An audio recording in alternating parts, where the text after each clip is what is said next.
There we go. Okay, I could have easily have called this sort of subtitled it a speculative discussion on picking your poison carefully. Poison not being literal, but in fact we do poison a lot of things. It is speculative in that there's not going to be a lot of information that is hardcore science.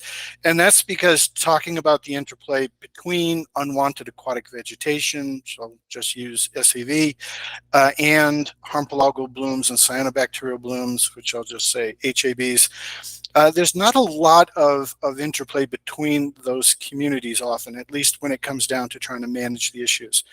The context for this talk is here. We know planktonic algae and cyanobacteria and aquatic plants are critically important in aquatic ecosystems, but both can also cause problems. Those problems are usually addressed separately, although we do know that they are intertwined.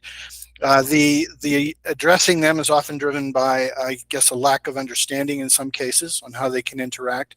And decisions are often driven by the available dollars to do something and stakeholders' expectations, rather, I would say, than really scientific first principles. And we're going to talk about those first principles a little bit. Mitigation strategies for dealing with SAVs or HABs have potentially unwanted outcomes for the other community. And that's really the take home here, that treating one problem may stimulate the other. And it's relatively rare still to see both of these biological communities considered in the same breath. So kind of a quick overview here. I'm going to talk a little bit about mitigative strategies. That'll be a little bit later in the talk and how this works into this SAV versus HAB issue. How those strategies, start off more with how those strategies may exacerbate one another. And then maybe some thoughts on how we might be able to develop ways to avoid such interactions. And that's really, if there's a take home from this talk, that's really it. Can we figure out ways around this issue? And I'm not saying I have all of the solutions. I'm simply saying we really should be thinking about them as a single problem. So qualifiers, what this talk is not intended to do is to place blame or defer mitigation action. I'm a believer, I'm pragmatic, I'm a scientist, but I'm also very pragmatic. My intent is not to defer or deter SAV or HAB mitigation strategies. Really, my intent is only to suggest we don't do that in a vacuum. We need to consider both of the issues at the same time, and you'll see what I mean as we get into the talk. So if there is a goal, it's really to recognize that some of these approaches, while they may have some efficacy in reducing one community, weeds or HABs, they may result in unwanted beneficial effects on the other biological community, and we need to take those effects into account. Just so you know, my perspective on this topic is from a HAB point of view. I've done over 40 years of research on HABs and cyanoHABs. Much of that work is focused on studying environmental factors, factors that promote HAB growth, toxin production. There has been a strong emphasis on mitigative approaches for both HABs and SAVs in recent years. That's good. However, as I've said, most of these approaches aren't really addressing the problem as a single intertwined issue. And addressing one of them is typical, addressing both is not. And I think we need a new mindset where these things are considered, what I would put in red here, they're two sides of the same coin. And you'll see what I mean by that in a second. The bottom line from my perspective as a HAB researcher is that HABs don't need an ecological boost. They're doing well all by themselves, but they may actually be getting one from some, not all, but some of the approaches that have been used to deal with problematic aquatic vegetation, or vice versa, and we'll see that as well. So background, I think we all understand this. Microalgae and cyanobacteria are good stuff. They are the base of the food web. Unfortunately, they are also the cause of HABs, noxious, toxic blooms of algae and cyanobacteria. And that's a problem, obviously, for a number of reasons. Submerged and emergent aquatic vegetation, or SAV, abbreviation here, also good. habitat and food, but at the same time, overgrowth and can cause real problems. And this is often the case with invasive species that have little or nothing to knock it out, and they simply take over a system. So the question then, the main question is, how do we mitigate and manage without really getting unwanted crosstalk between those two issues? We all know there are many beneficial uses of water, and those many beneficial uses complicate mitigative and management strategies for both HABs and SAVs. Your emphasis may be different depending on what problem you have and what your water is used for. With aquatic vegetation, boating, fishing, swimming may be your big concern. You may be less concerned about other things. Likewise, with HABs, you may not be so worried perhaps about boating and fishing, but any activity leading to human or animal exposure to toxic HABs is a real problem. And of course, one level up from that are Native American custom-based activities that occur in and around water. So this does create a problem. We know what the issue is, or issues are in a general sense. The SAV issue is a long-standing one in many of our waterways. For some native species, and in particular for some invasives, there can be severe overgrowths. These are not unusual, and they create a variety of problems for navigation and or swimming. Light penetration. If you look at this picture here, this is a growth of azolla on the top of the water on this lake. And you can imagine light penetration there is virtually zero or zilch. So that also affects water movement, which can lead to not just light reduction, but hypoxia, anoxia, disrupted food webs, altered biogeochemistry. So the effects can be quite dramatic. And it hasn't gotten any better with the issue of invasive aquatic vegetation. This is a table from Caudill 2021, where the authors list the present aquatic invasive species that are present in the California, Sacramento, San Joaquin Delta. This is, of course, an important and has been an important issue for a while in the Delta. Invasions by aquatic plants have been exacerbated by boat hauling and movement, climate change, movement of water through man-made waterways, you name it. And it has become a real problem in many places, just not in the Delta. The HAB problem, similarly, is a long-standing one, but our recognition of it and the number of instances is still rapidly expanding. In freshwater, most of our problems are cyanobacterial HABs or cyanoHABs, also called blue-green algae, the older terminology. But it's important to recognize that these things have similar lifestyles to algae and macrophytes. They are photosynthetic organisms. They are microscopic. They're not macroscopic like plants, but they do form colonies and often visible manifestations, as you can see here in the water. And the big issue, of course, is these guys produce a variety of cyanotoxins. There are close to, maybe over now, 100 described compounds that are toxic in various ways. Only a few of them are presently commonly found in California, thank goodness, but that may certainly change. They have a range of effects depending on the specific compounds, everything from liver toxins to neurotoxins, and some even bioaccumulate within the food chain. So they're a real problem. And they are no longer considered a local problem.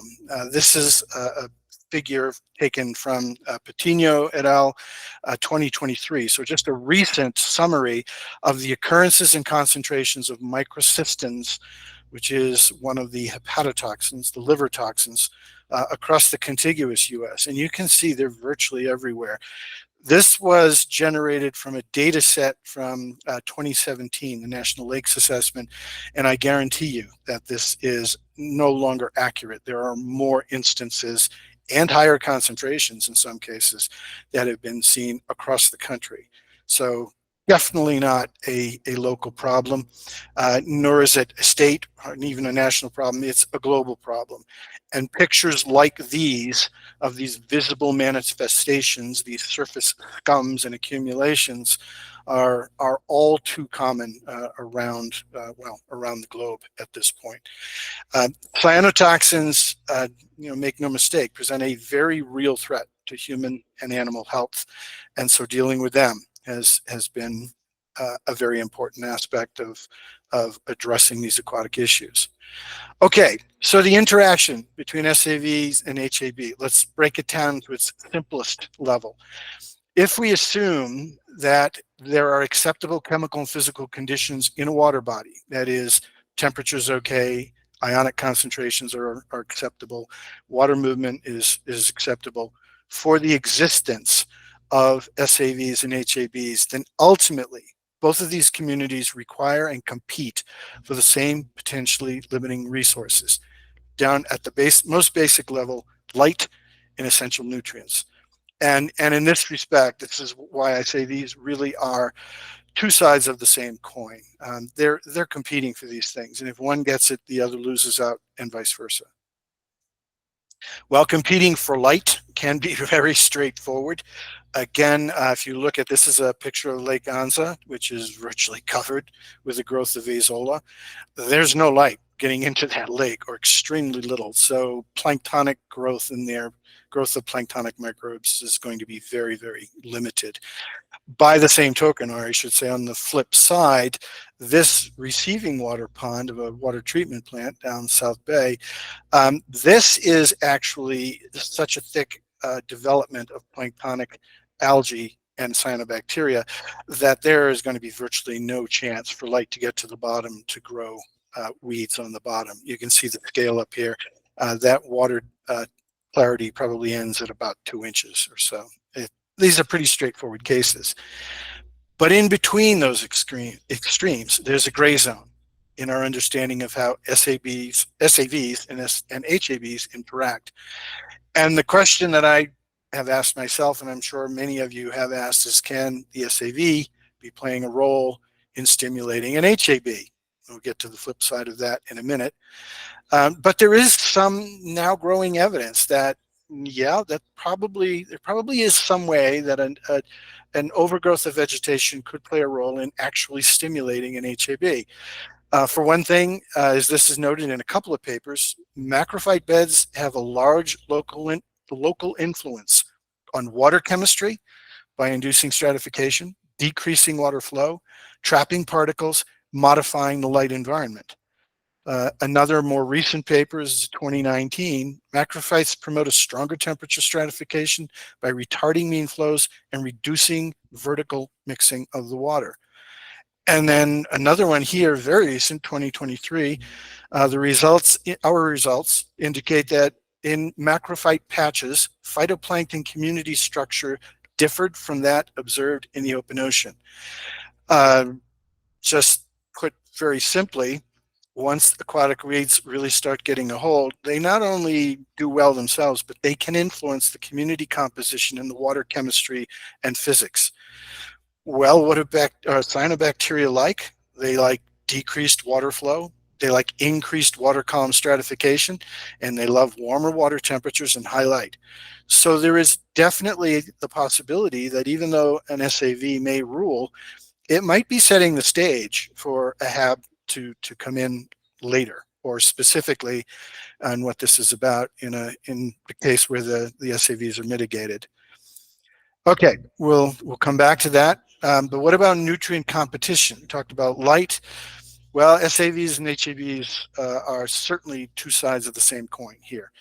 What's taken up by one community is not available for the other community if it's present in limiting quantities in the water. We know basic biology tells us there are only 5 atoms that are really necessary for life. There are a bunch of minor components, but the major ones are carbon, oxygen, hydrogen, which there's no question there's an unlimited supply to plant and plant-like organisms in aquatic systems. And then there's nitrogen and phosphorus, which of course we refer to as the essential nutrients. Nitrogen is an interesting element. because there is tons of it present in our atmosphere and dissolved in water, but it's dissolved in water as N2, molecular nitrogen or atmospheric nitrogen. That's a very difficult molecule to break apart so you can use the individual nitrogen atoms. And in fact, most plants and algae require ammonia or nitrate or nitrite or organic nitrogen as their source of nitrogen. Interestingly, bacteria can actually take those materials and make them into molecular nitrogen. They can also go the other way in a process called nitrogen fixation, of course, where they actually break that N2 molecule apart and they make organic nitrogen out of those nitrogen atoms. That process of nitrogen fixation makes nitrogen in the system to be a little fungible, at least for the cyanobacteria, meaning if everything is present in excess except nitrogen, expect that nitrogen fixing bacteria or cyanobacteria will come in and they will take that molecular nitrogen and develop a source of nitrogen from it. Phosphorus is different. Phosphorus is basically immutable. We can't make a phosphorus atom. We can't break, a phosphorus molecule apart that's out there. It's there or it's not there. And it is typically, although it's needed in relatively small amounts, it's also usually quite scarce in freshwater ecosystems. So in fact, we usually think of phosphorus as the limiting element that is limiting plankton, phytoplankton, and aquatic vegetation growth in fresh water. And that's the reason why we have TMDLs that often focus on phosphorus. If we reduce the amount of phosphorus in the system, that ultimately will reduce the amount of primary production that's allowed in the system. Not necessarily the case with nitrogen, but nitrogen is considered, at least a priori, the limiting element in many marine systems. And there are proponents now that feel that in freshwater, we should be addressing both nitrogen and phosphorus loading, because ultimately that water makes its way down out of freshwater ecosystems and into marine ecosystems. So coming back then to the question, could an overgrowth of SAVs be setting up the cyanobacteria for success? And I suggest here one possible scenario where, yes, I think that probably is the case in some situations. And there may be more of them coming, I guess is what I'm really making the point here. But given a situation where we have a lot of aquatic vegetation overgrowth, that, as we've seen, there are a few papers coming out now that suggest that it increases stratification, increases water temperature, which planktonic forms and cyanobacteria in particular like.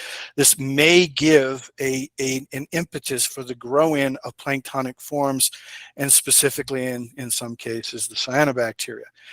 Then think about what we do. Now here is really the crux of the discussion, I hope, here in this talk. We use a mitigative strategy that focuses on the aquatic vegetation. That's great. It may be very effective.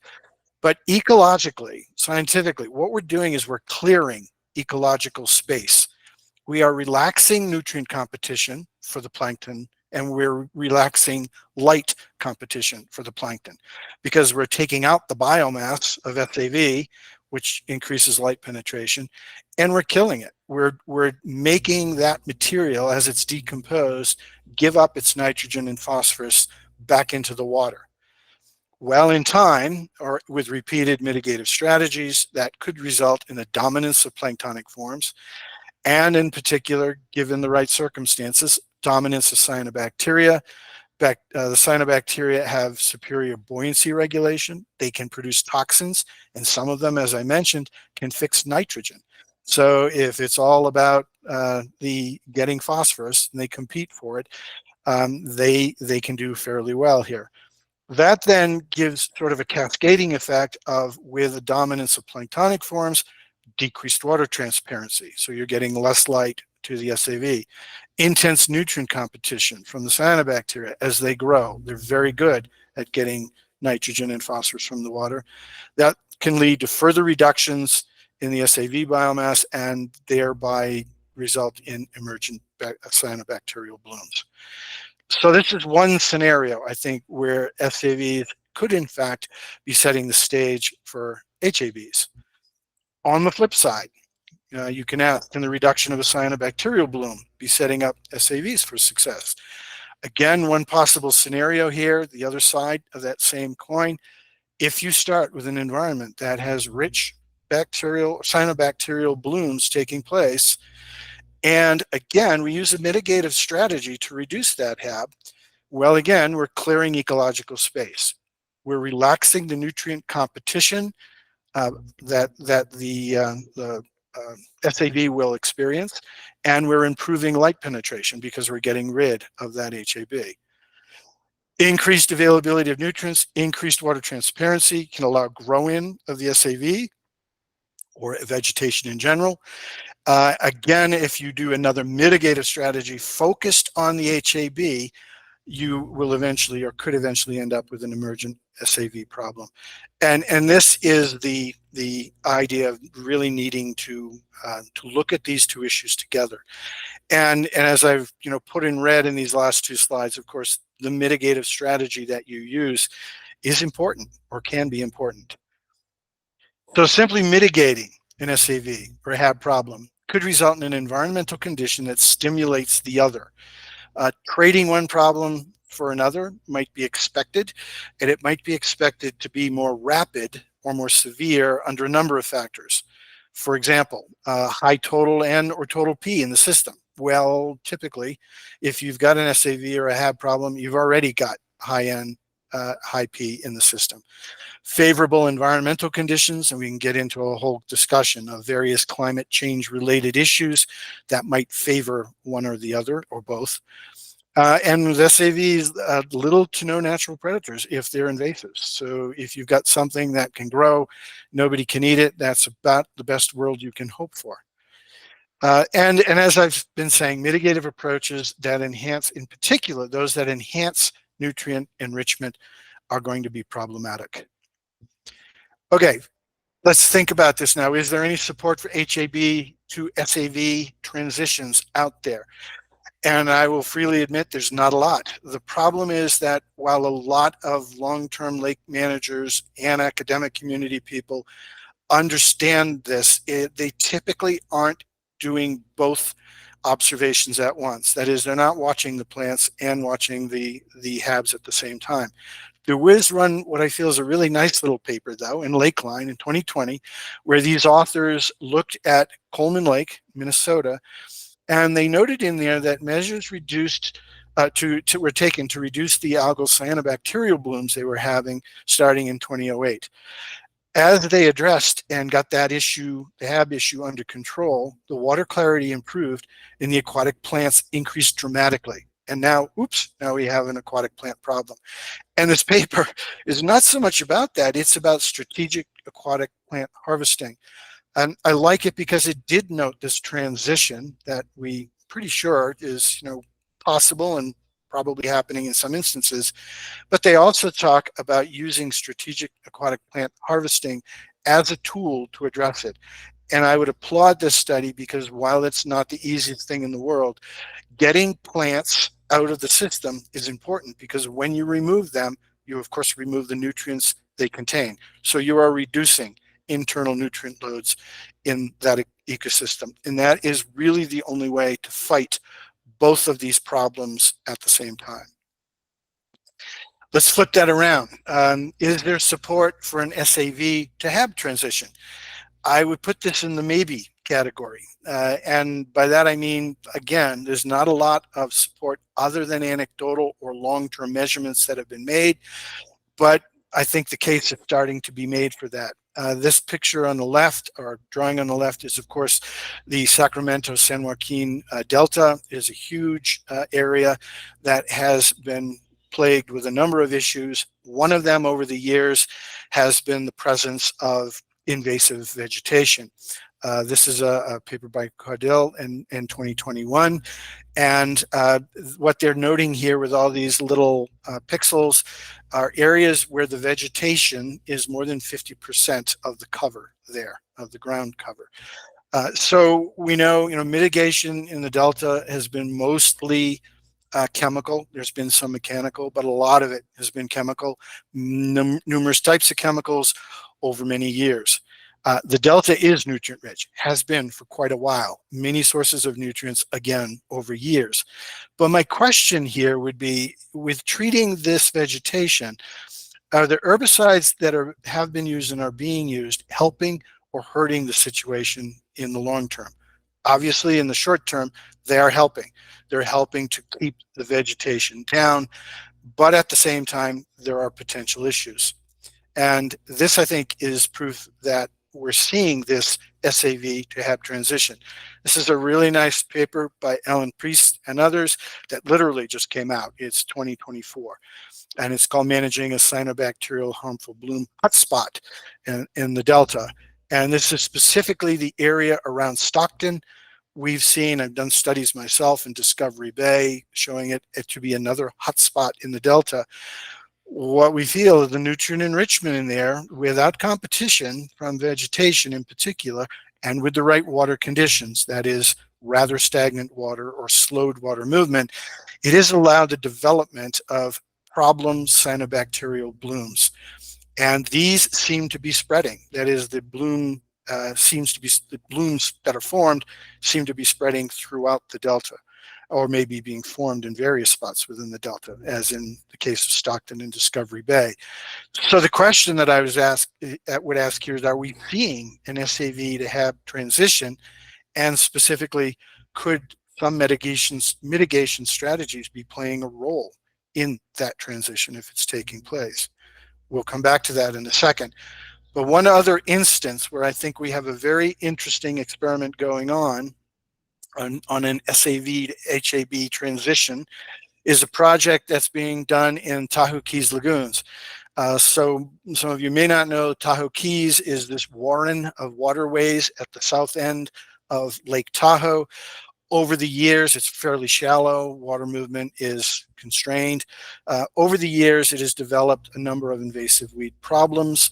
And they have been doing, for the last few years, a weed control methods test where they are looking at a mixture of treatments, chemical, a couple of herbicides, ultraviolet radiation, laminar flow aeration, mechanical removal, and bottom barriers to try and figure out, can they find a good solution to the problem of these invasive weeds in Tahoe?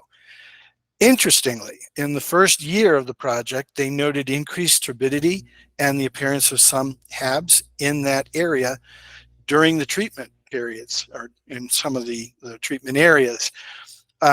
Also, interestingly, they didn't see so much in years 2 and 3, but we had a much higher water level in the lake in general and in the Keys in those other years. But I think this is a really interesting experiment in progress, because it may be a sort of a long-term documentation of whether we're seeing an SAV to HAB experiment in progress. As we get rid of the aquatic vegetation, are we now creating a situation where we're going to get more HABs in that area? So I think that's something, as a side note, just to kind of keep note of or keep tabs on. So back to mitigation. Mitigation strategy then for HAB or SAV can, and I'd say almost certainly does, affect ecosystem transitions. The positive thing I would say is that many of the mitigative strategies that are used now do not directly conflict with one another. And in fact, some of them are probably additive in mitigating both SAVs and HABs. Fortunately or unfortunately, depending on your viewpoint, there are a ton of different approaches for mitigating HABs and mitigating SAVs. And I don't say this table is by any means exhaustive, but it's kind of demonstrative of the types of methods that are used: physical, biological, chemical strategies. And not all strategies, I would say, are created equal with respect to nutrients. So the ones in green here actually act to lower the nutrient concentrations in the water body. So they address the issue of internal nutrient loading. Dredging or drawdown, skimming or harvesting, mechanical harvesting, these things remove biomass, they remove your problem, whether it's an HAB or an SAV, and at the same time, they take nutrients out of the water. These in sort of orange here reduce nutrient availability or light availability, for example, aeration, use of clays and other modified clays, food web manipulations, opaque bottom covers in the case of the SAVs. These things try to slow down the availability of nutrients to the SAV or the HAB, but they don't remove them from the system. They're good, but when you stop, those nutrients are going to go right back into action. Everything gets recycled unless it's taken out when you're a nitrogen or a phosphorus molecule. Some of these strategies in yellow, however, don't really remove the nutrients at all, but they do kill biomass. And as I've kind of demonstrated in those little theoretical scenarios, if you kill the biomass, you're doing great if you target and get your targeted organism, but you're releasing those nutrients to the system. And as was noted on one of those little scenarios, nature abhors a vacuum. Something is going to go after and take up those nutrients. And so when they remain in the system, it's a problem. So if you're targeting one problem assemblage, either an SAV or an HAB, without consideration of the other, you're liable to simply flip the coin. That is, you're going to trade eventually one problem for another. The nutrients you release, and in some cases add, and we'll talk about that with some of the mitigative strategies, the more you stimulate the transition from one problem to the other. HAB and ASV mitigation doesn't always conflict. As I said, that's a good thing. Paramount in doing this is you want to address nutrient loading. Get the nutrients out of the system or keep them from getting into the system. Also possible, as I said, of strategies to reduce light availability. A ton of things have been tried here, amazingly. I'll show you in a second. Plastic balls to cover a lake or a water body, tarps to drape over the bottom. These things are fine, but they're usually not practical. Strategies that kill but don't remove the nutrients actually actually add nutrients into the system are not so helpful in the long run. You're just going to flip the coin. So I did say, just to give you an instance, if nobody has seen this on the internet, you got to go and see it. It's the craziest thing. There has been an application of plastic balls to reduce light penetration and address an HAB issue. And in this case, I'm not sure if this is a real number or not, but 96 million plastic balls.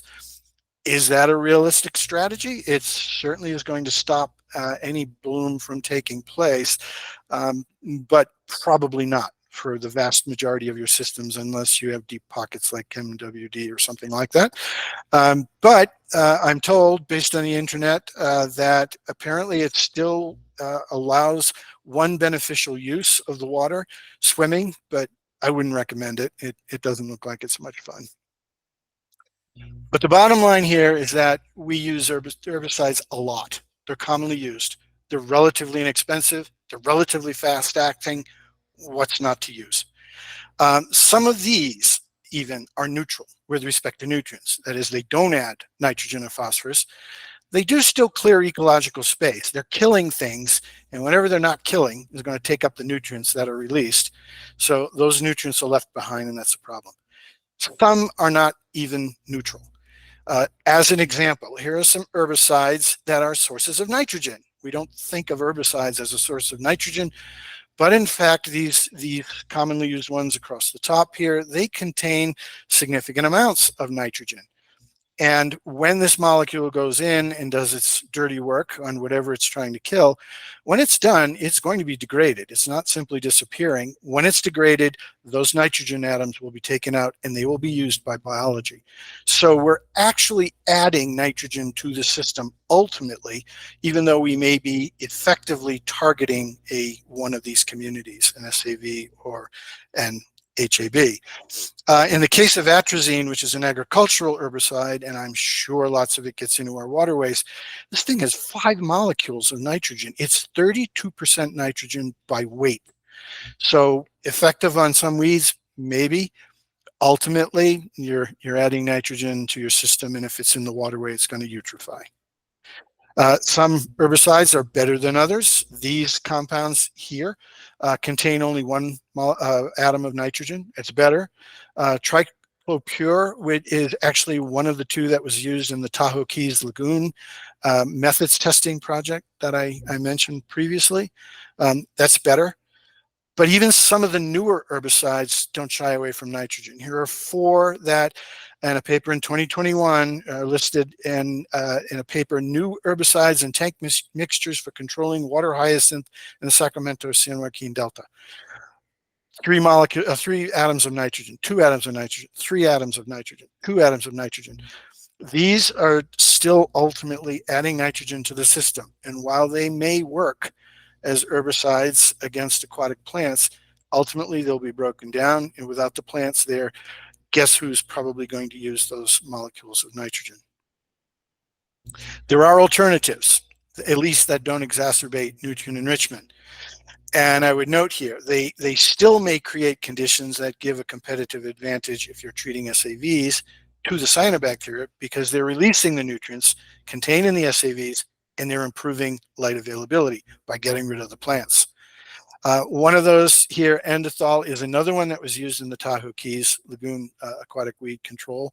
And I'm told that it has some efficacy against some of the invasives. So that's good, and at least it's not adding nitrogen or phosphorus to the system.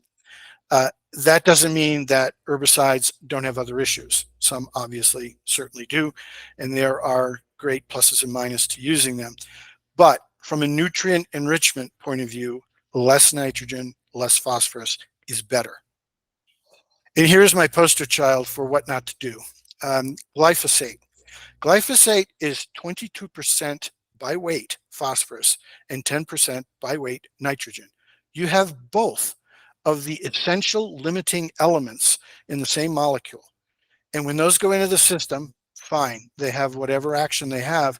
But when it's done, the nitrogen and the phosphorus are still in the system. They're going to get, those molecules will be broken down, and those nitrogen and phosphorus atoms will go right back into the biology. According to another piece of information from the Caudill paper in 2021, just to give you an example of what has been done, 694 hectares of the Delta were treated in 2018 with almost 4,000 kilograms of glyphosate. If you do the calculation by weight, that's 865 kilograms of phosphorus put directly into Delta water. Just to give you some perspective, cyanobacteria take up phosphorus at micromolar concentrations when they grow. That's 10 to the minus ninth kilograms per liter. So we're talking about something on the order of 12 orders of magnitude between what you put in and where, at what concentration it can be taken up. Clearly, not all of this was put in one spot. It's put over a lot of hectares, but still, you're adding nitrogen and phosphorus to the system.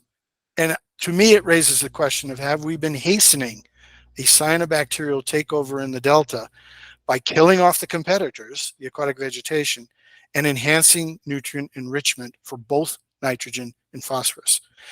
One could argue that used sparingly, that this just isn't going to be a big insult for the Delta water, but it is going directly into the system.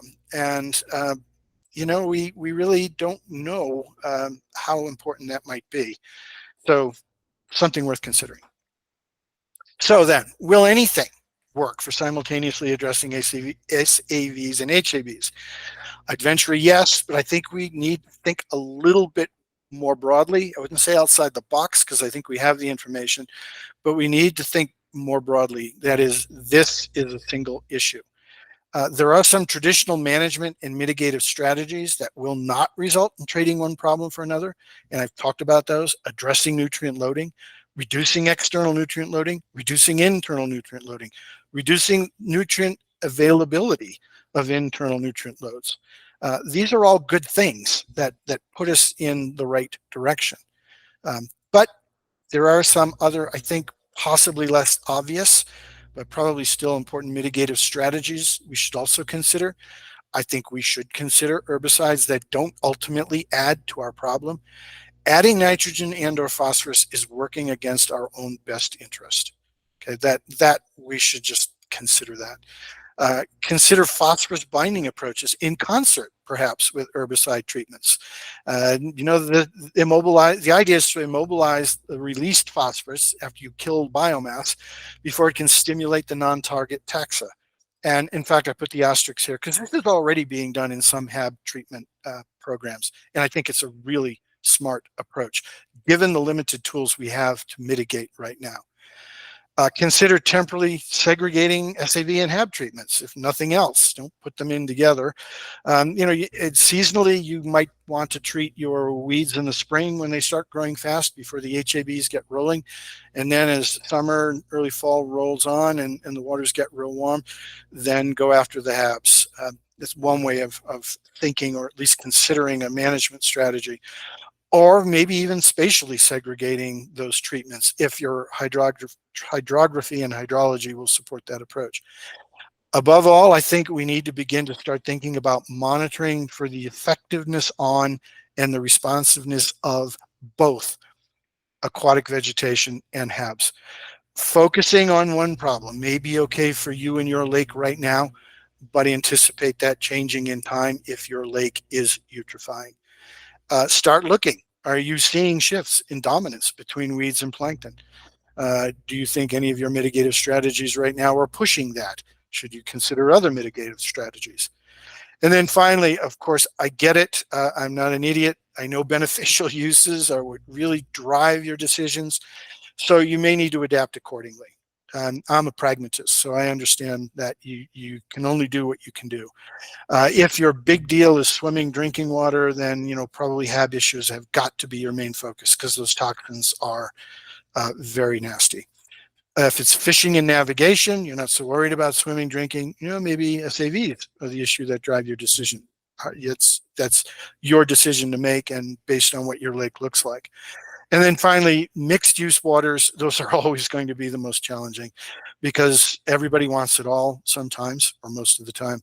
And you're going to have to make very hard decisions on what you're going to deal with and when. But please recognize it's one problem, not two. And I think that's it. I just wanted to thank Ben, my sponsor, Aquatic Sensors, and Columns for the invitation to present, and especially the many water body managers, the HOAs, the citizen groups that I've talked to who have contributed information leading to this talk. All right.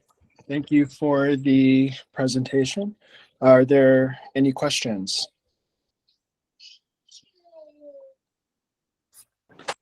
I have a question. We are dealing with a lake weed problem at a 9-acre lake in Green Valley Lake, California. And we're very happy this came today because we're actively engaging in a conversation about whether to use mechanical means. We've got a lot of volunteers out there, but it's very slowly making a dent. And we're trying to find new techniques. We have a limited budget. Other people on the board are interested in chemical solutions, so this is very helpful in determining which one of those might be in effect. But we do have a community garden that is taking the lake weed to use as compost, but at a certain point they're going to have too much. Any advice as we handle for this? Yes, I'd say carry on. You're addressing the ultimate issue, which is nutrient enrichment. So, I know this is a really hard deal because mechanical removal is hard. It's labor intensive, but communities that live around the lake and love the lake are often really good sources of that labor.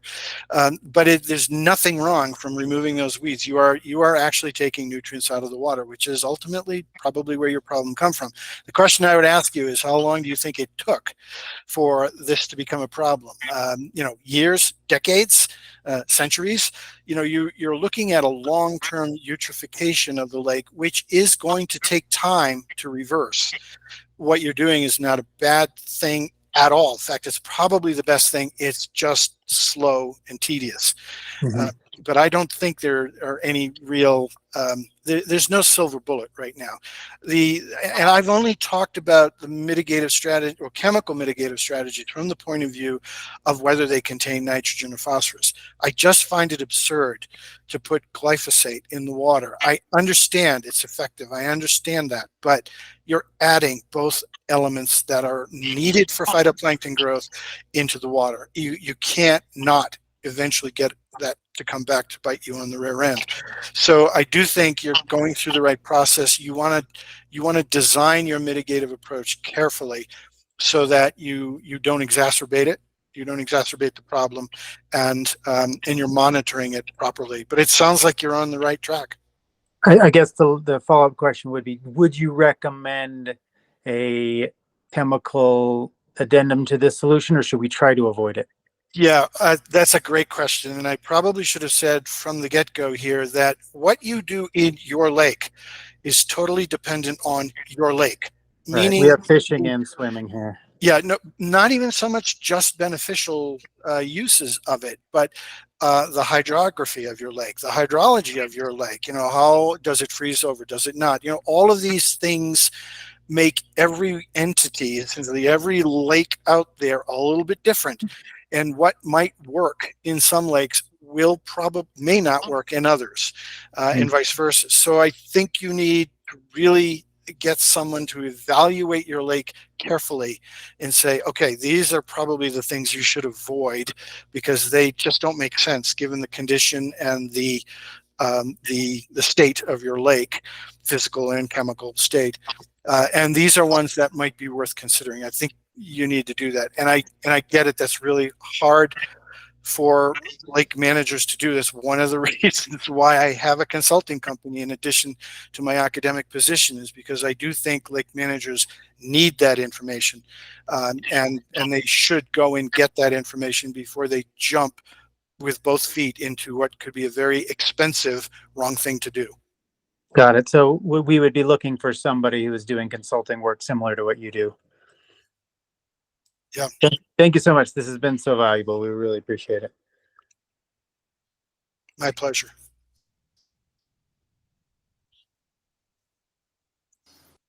All right. I thought I saw Bill raise his hand, but I think it went back down.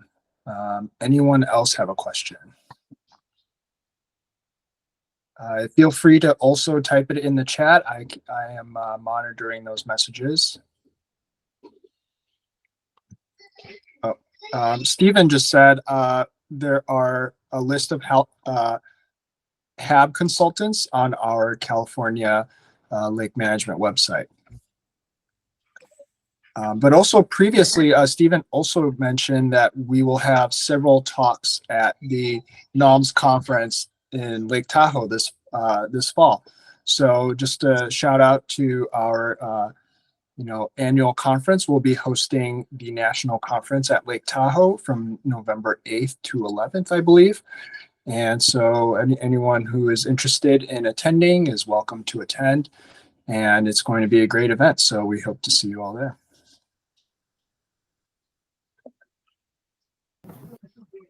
Dave, I have a question relative to release of nutrients from herbicides versus the plant material. Looking at that Tahoe Keys control methods test example, I believe the target concentrations for both endothol and triclopyr were about 1 part per million. And the triclopyr, what fraction of that triclopyr molecule is plant available nitrogen after the breakdown from 1 part per million relative to what kind of release would we get from the significant biomass that was present when the application occurred? Yeah, it's another great question. Thanks for asking that. And that I haven't done that calculation. They should do that calculation. I imagine somebody may have done that calculation, but maybe not. Like I said, when you're treating the weeds, you don't care about the algae. When you're treating the algae, you don't care about the weeds. And I say that, a little more flippant than it should be, but there's usually a focus, and the focus was on the algae. But you're right, in many of these instances, these highly eutrophied systems, a single addition of a mitigative agent is probably going to be a small component relative to the nitrogen or phosphorus that is released from the biomass that you're killing and getting decomposed. That being said, and I get that, but that being said, if you can avoid adding to your problem down the line, my suggestion would be do so. All of this comes down, and as I said, I'm pragmatic. It comes down to sort of a pragmatic approach of what's going to kill things to the degree that you want, and how much of an insult is that going to be? Meaning is, am I going to be adding something like atrazine, which you won't use in aquatic ecosystem, but you would on your fields, which has 5 nitrogen atoms per molecule?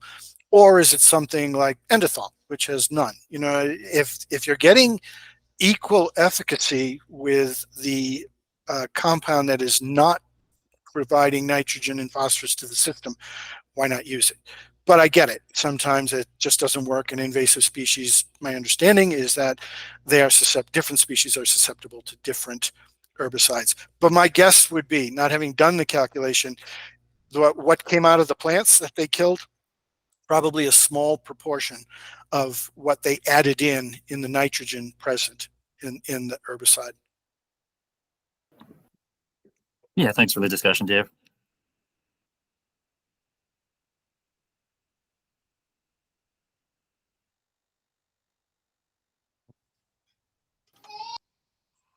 All right. Last chance for any questions. Be bold. I've got a question. Great presentation, Dave. Yeah, have you any difference in the amount if you have completely obliterate cell? It's breaking up on my end. Sorry, that was completely broken up on my end. Byron, maybe you could turn your camera off, get better. Or is it on my end? Did anybody else get that? That's on Byron's end. Yeah. See, can you hear me Right better now? Yeah, absolutely. Okay. So I was curious, and by the way, that was a really great presentation. Very insightful. I was curious if you've noticed any differences in the amount of nutrients that are released after an algicide or an herbicide application. Like, just from my general perspective, if you have something that just completely obliterates the cells, like something like maybe diquat, you're going to have a lot more nutrient release than something that is like a slower acting systemic.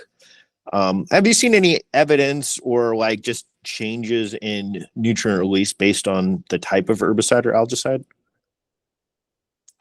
On the type, I haven't seen anything on, again, you're right in that, you can use a compound that's very effective or very effective at a high concentration. So you can completely wipe out, in the case of a HAB, you can completely wipe out the plankton community. Unfortunately, you usually wipe out more than just the planktonic community when you use that much agent. And of course, it depends on the biomass, the standing biomass that's present. If you've got a ton of phosphorus, for example, tied up in a huge, thick, goopy algal bloom or cyanobacterial bloom, when you effectively kill that, you're going to release a huge amount of phosphorus. So it's one of these things of how much biomass are you killing? And then you could do the calculation, kind of the back of the envelope calculation. If I kill X amount and I assume that all goes into dissolved phosphorus phase, how much phosphorus would that be? I've not seen those calculations done. And I think in part, my feeling is that in part this is because when a mitigative approach is used, it's really, they just want to get rid of that biomass, and so they're focused on knocking down that biomass, not calculating how much phosphorus is coming out. Now, where those numbers might be are in some of the applicators who have used an herbicide and then immediately come back with something to bind up the phosphorus. They may have done that calculation to see, well, okay, if I use this much of a particular compound to kill off a cyanobacterial bloom, I'm probably going to produce about this much phosphate.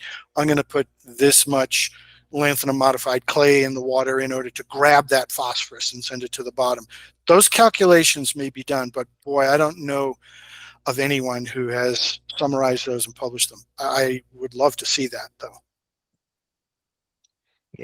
Yeah, that makes a lot of sense. Currently working on trying to figure out how much of the phosphorus is releasable from like organic plants. So might have to send you a message and maybe we could work on something like that. That'd be great. I'd be happy to.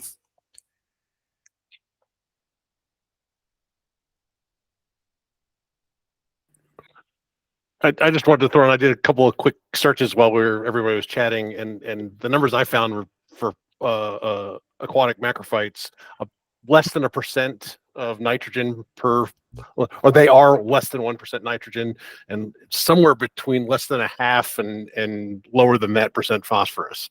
So it's mostly carbon that you're releasing. Not that they can't drive the others. And another point I just wanted to make sure everybody was pretty clear on is boy, it's the sediment nutrients that drive the plants. It's not the water column nutrients. So for I didn't notice who it was, whoever was talking about controlling plants, part of looking at your system would be looking at sediment nutrients and water column nutrients and considering that in your mitigation strategies. Yeah, that's a great point. And algae, cyanobacteria are not mostly carbon. I mean, they are dominant carbon, but nitrogen, phosphorus are very significant components, especially cyanobacteria, which are technically bacteria. Very significant component is nitrogen and phosphorus. Your point is also well made about plants. Okay, fine, you kill cyanobacteria, you release some nutrients, but actually the plants are getting the nutrients from the sediment. That's a great point. It may be that killing the cyanobacteria, the bigger, the larger effect is in changing water clarity, as in the Coleman Lake study. Once they got rid of the HABs, they got a ton of aquatic plants growing. So those are great points. Yeah, I think in so many systems that light effect is going to be huge. Yeah. I think it's also a double-edged sword with it being low percent nitrogen and phosphorus, because if it is low percent nitrogen and phosphorus, then that also means a very small amount of nitrogen and phosphorus will grow a lot of biomass. So, if you have like 1 pound of phosphorus and that's like, hundreds of pounds of aquatic plants, then on the flip side, if you kill thousands of pounds of aquatic plants, if it's all bioavailable, you expect the same amount of aquatic plants back. All the more reason to consider these issues together, and the different constituents that the cyanobacteria and plants have, how they acquire their nutrients. Those are all things that I think go into a really good management plan. But we tend not to do that right now, at least not so much. A question about, you mentioned the nutrients in the sediment versus nutrients in the water column. Are water column nutrients more of what the algae and cyanobacteria are feeding on, and then the weeds get it more from the sediment? Yes, yeah. The planktonic forms they're all drifting up in the water column, and while that nutrient concentration in the upper waters where they reside might be renewed from deep water, which ultimately nutrients will come out of the sediments, dissolved nutrients. They'll go into the water column in the lower part. If you've got a hypolimnion, when the waters mix, if they mix, that higher nutrient concentration will then be available at the surface to the planktonic algae, but they're all up in the water column. Sediments are, the interaction between the sediments and the water column is important, but really, I think, the comment that Byron made is a really good one. Your plants are pulling them from the sediments, while your algae are depending on the planktonic environment. Thank you.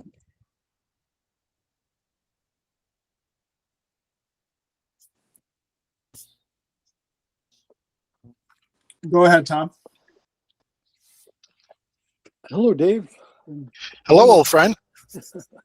I'm wondering, do you think, considering our air is 80% nitrogen, that aeration could actually harm the situation? Here we're all talking about trying to get rid of nitrogen and we're pumping it in. Maybe hypolimnetic aeration or other kind of approaches to, mixing the water or sequestering nutrients in a hypolimnetic situation. But I was just thinking, 80% nitrogen in the air, and what kind of impact do you think that has? Yeah, well, nitrogen it does dissolve in water, and there's probably enough of it there under normal circumstances that nitrogen fixing cyanobacteria, if they want to do that, if they want to fix nitrogen, can and do access it without additional input. It's not a situation where the nitrogen concentration is driven down in water to any great degree, simply because there's so much in air that it dissolves in water to the degree that it will. So you could almost think of the water as always being saturated with dissolved nitrogen to the degree that it can be.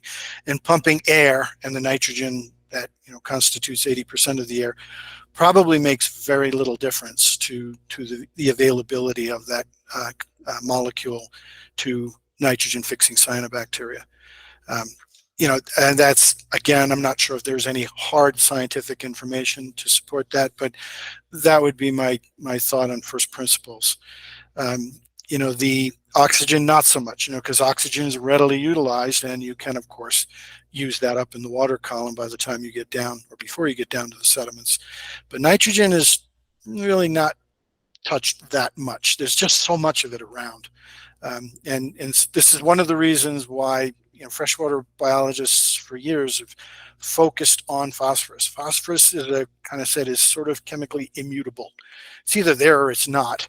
But the cyanobacteria have a whole source that they can tap in on. And I don't think the bubbling is going to be particularly bad. On the flip side, if you're aerating the water, you are putting 20% oxygen into the water, and that is a real problem for nitrogen-fixing cyanobacteria, because the nitrogenase compound that actually breaks that molecule, that N2 molecule apart, is super oxygen sensitive. It completely degrades when it comes in contact with oxygen. So nitrogen-fixing cyanobacteria have special structures that they produce where they burn up all the oxygen in that structure, and then they can do nitrogen fixation. So it's the aeration actually has probably a negative effect, if any, on the nitrogen fixation process, but I doubt it has a lot. Aeration does move things around a lot. It moves the water column around, and cyanobacteria hate that. They want to sit at the top and just rule the roost. Very good. Interesting. Thanks.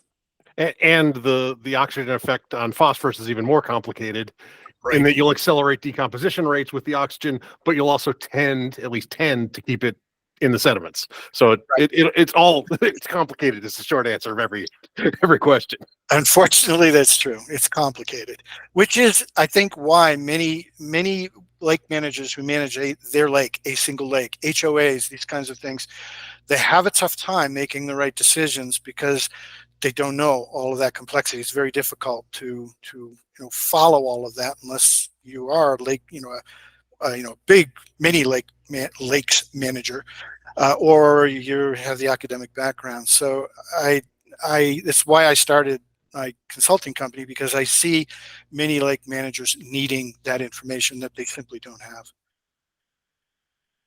Hypolinic aeration might be the way to at least sequester some of those bad things into the sediments, huh? That's why it's done. Hypolinitic oxygenation is a hot topic now, and it theoretically should work very well, but it plays out differently in different lakes. As I said before, every lake is a little bit different, and in some it may work. It depends on the size, the depth, the eutrophication state, all of these things. Great, thanks.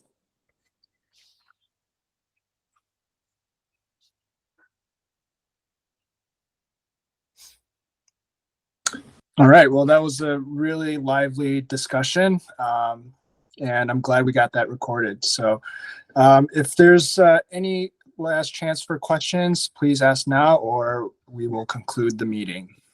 You're welcome to contact me too if you have questions. Yes. Do you want to put your contact info in the chat for people, or just say it right now? Yeah, it's actually the best one would be, well, my USC one is dcaron@usc.edu, and my company is dave@bw-sci.com. And I believe they're both in the title of the talk. Excellent. Okay, well, thanks again for this very insightful presentation, and thanks to everybody who asked questions and had a great discussion afterwards. All right, well, that concludes our presentation. Hopefully, this is the last webinar of the season. Stay tuned for next year, and for those joining us in Lake Tahoe this fall, we'll see you there. Thank you. So great. Thank you. Thank you for watching.